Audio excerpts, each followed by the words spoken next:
BNP একটি উদার গণতান্ত্রিক দল, নির্বাচনমুখী দল। দীর্ঘ 16-17 বছর যাবৎ নির্বাচনের জন্য অপেক্ষা করেছিল। সেই অপেক্ষার প্রহর এখন একটি সীমাবদ্ধ জায়গায় আসছে, শেষ হতে যাচ্ছে। সুতরাং আমরা আশা করি সুষ্ঠু, অবাধ, গ্রহণযোগ্য নির্বাচনের মধ্য দিয়ে একটি গণতান্ত্রিক সরকার প্রতিষ্ঠা লাভ করবে এবং বিএনপির সেই অনুযায়ী তাদের নির্বাচনী প্রচারণা এবং প্রার্থীদের নমিনেশন দেওয়া সকল কার্যক্রম সম্পূর্ণ করা হয়েছে। অলরেডি প্রার্থীরা যার যার জায়গা থেকে প্রত্যেকটি এলাকায় সংসদীয় আসনে তাদের প্রচারণা কার্যক্রম শুরু করে দিয়েছে। সেই ব্যাপারে বিএনপি সম্পূর্ণরূপে জোরালো অবস্থান রয়েছে এবং মাঠে ময়দানে নির্বাচনীয় কার্যক্রম পরিচালনা করছে।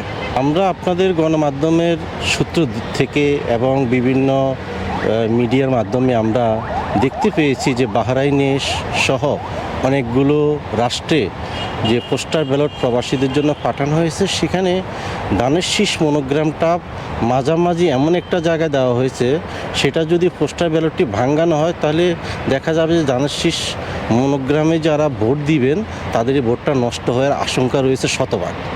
পাশাপাশি যে জিনিসটা মনে হচ্ছে যে মাননীয় প্রধান নির্বাচন কমিশনার ও কমিশনার সম্মানিত সদস্যবৃন্দুরা কোনো একটি রাজনৈতিক দলের মার্কাকে, অর্থাৎ আমি নাম ধরেই বলতে পারি বাংলাদেশ জামাত ইসলামকে তারা অগ্রাধিকার এখানে দিচ্ছেন কিনা, তাদের তো এটুকু মনে রাখা উচিত যে বাংলাদেশ জাতীয়তাবাদী দলের মনোগ্রামটি সবচেয়ে পুরাতন।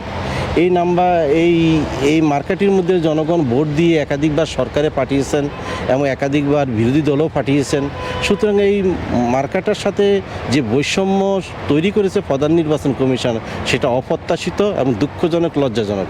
আমরা ইতিমধ্যে দেখেছি বিএনপির স্থায়ী কমিটির সদস্য নজরুল ইসলাম খান সাহেব নির্বাচন কমিশন অফিসে গিয়ে অভিযোগ করে আসছেন। তো আমরা সেই অভিযোগটাকে আরও জোরালোভাবে চাই, এটাকে হালকা করে দেখার সুযোগ নাই। আমি এও একটা আশঙ্কা করি, মাননীয় প্রধান নির্বাচন কমিশনার কি আমাদের দেশের বিশ্ববিদ্যালয়ের ভিসি মহোদয়দের মতো দায়িত্ব পালন শেষ পর্যন্ত করবেন কি না। যদি করে থাকেন জনগণ কিন্তু মেনে নেবে না, ভোটাররাও মেনে নেবে না, প্রবাসীরাও মেনে নেবে না। অনতিবিলম্বে পোস্টার ব্যালট পরিবর্তন করে যেটি হয় যে একটি স্বচ্ছ পোস্টার ব্যালট সরবরাহ করবেন বলে আমরা বিশ্বাস করি এবং আশা করি। আমরা যেটা মনে করি যে ভোট জালিয়াতির যে আশঙ্কা, এটা কিন্তু এখন উড়িয়ে দেওয়া যায় না। মানে এটা যে কোনো মুহূর্তে হতে পারে। কিছুদিন আগে আপনারা সবাই দেখেছেন যে ইসলামী ব্যাংকের কর্মকর্তাদেরকে প্রিসাইডিং অফিসার সহ নির্বাচনের দায়িত্বে রাখার ক্ষেত্রে যে একটা ষড়যন্ত্রমূলক যে একটা জুম মিটিং হয়েছে, যেটা কিনা ঢাকা মহানগর দক্ষিণের জামাতের আমির উনি মিটিং করেছেন, সেটা দেখা হয়েছে। সেই দিক থেকে বিএনপির পক্ষ থেকে নির্বাচন কমিশনারকে অনুরোধ করা হয়েছে যে যাতে করে ইসলামী ব্যাংকের কোনো কর্মকর্তাকে যেন নির্বাচনের পরিচালনার সাথে রাখা হয় না। তবে অবশ্যই একদিকে যেমন কিছুদিন আগের ইসলামী ব্যাংক কর্মকর্তাদের সাথে জামাতের মিটিং, অন্যদিকে পোস্টার ব্যালট, এই দুইটাকে যদি আমরা এক করি তাহলে আগামী জাতীয় সংসদ নির্বাচনটা একটি ইঞ্জিনিয়ারিংয়ের একটা আভাস দিচ্ছে, এটাকে উড়িয়ে দেওয়া যায় না।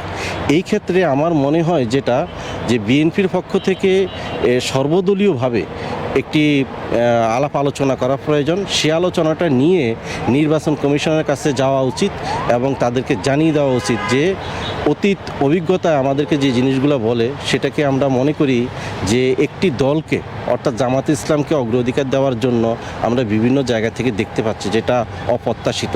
জনগণ যাকে ভোট দিবে তিনি বিজয় লাভ করবেন, কিন্তু বিজয় লাভের জন্য তারা, অর্থাৎ ইসলামী ব্যাংকের কর্মকর্তারা এবং জামাতের নেতারা এবং প্রবাসে জামাতে নিযুক্ত যে নেতাকর্মীরা আছেন, তারা যে ধরনের কর্মকাণ্ডগুলো পরিচালনা করছেন, যেটি নাকি এখন প্রমাণিত। সুতরাং এই বিষয়টাকে হালকা করে দেখার সুযোগ নেই এবং ইঞ্জিনিয়ারের আশঙ্কা আছে। বিএনপি সারা বাংলাদেশে নির্বাচনী আসনে 300 প্রার্থীদের মধ্যে এবং জোটের থেকেও প্রার্থী দেওয়া হয়েছে, জোটের অন্যান্যদেরকে। সেক্ষেত্রে কিছু কিছু জায়গার মধ্যে স্বতন্ত্র প্রার্থী, বিদ্রোহী প্রার্থী তো ছিল।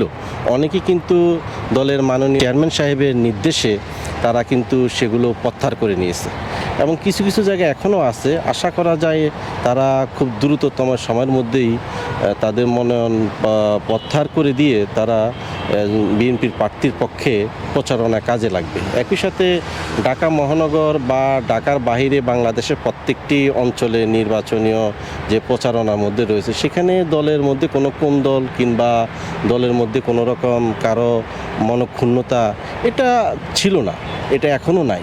শুধু একটা প্রতিযোগিতা আছে, প্রতিযোগিতা তো থাকবে। বিএনপি একটি বৃহত্তম রাজনৈতিক দল, এখানে মনোনয়ন প্রত্যাশীর সংখ্যা যেমন অনেক বেশি, যোগ্যতার সংখ্যা অনেক বেশি। সেক্ষেত্রে মনক্ষুণ্ণ নাই, বরং একটি জায়গা থেকে হলো যে তাদের প্রতিযোগিতা। তো সেক্ষেত্রে তারপরেও দলের স্বার্থে, বৃহত্তর স্বার্থে এবং বিএনপির চেয়ারম্যান তারেক রহমানের তাহার সম্মান এবং শ্রদ্ধা রেখেই তারা শেষ পর্যন্ত বিএনপির পক্ষে কাজ করতে আগ্রহী হবে এবং কাজ করবে বলে আমি বিশ্বাস করি।